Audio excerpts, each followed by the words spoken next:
বিশাল স্বর্ণের খনির সন্ধান মিলেছে পাকিস্তানে। স্বর্ণের খনি পাওয়ার তথ্য জানিয়েছেন পাঞ্জাব প্রদেশের সাবেক খনিমন্ত্রী। বলা হচ্ছে, সিন্ধু নদের পাঞ্জাব অংশের অববাহিকা এলাকায় এই খনিতে অন্তত 28 লাখ ভরি স্বর্ণ মজুত আছে বলে ধারণা তাদের। সামাজিক যোগাযোগ মাধ্যম এক্সে পোস্ট করা এক বার্তায় খনিমন্ত্রী ইব্রাহিম হাসান মুরাদ বলেন, সিন্ধু নদের পাঞ্জাব অংশের অববাহিকা এলাকা 32 কিলোমিটার জুড়ে বিস্তৃত এই খনিতে অন্তত 28 লাখ ভরি বা প্রায় 33 টন স্বর্ণ মজুত রয়েছে বলে ধারণা করা হচ্ছে।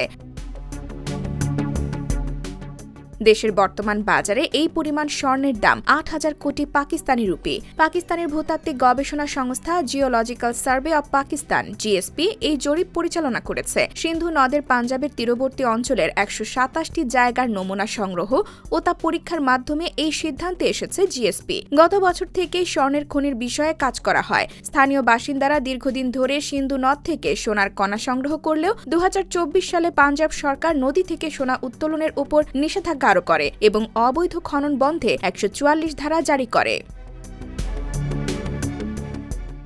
IBTV USA, new York.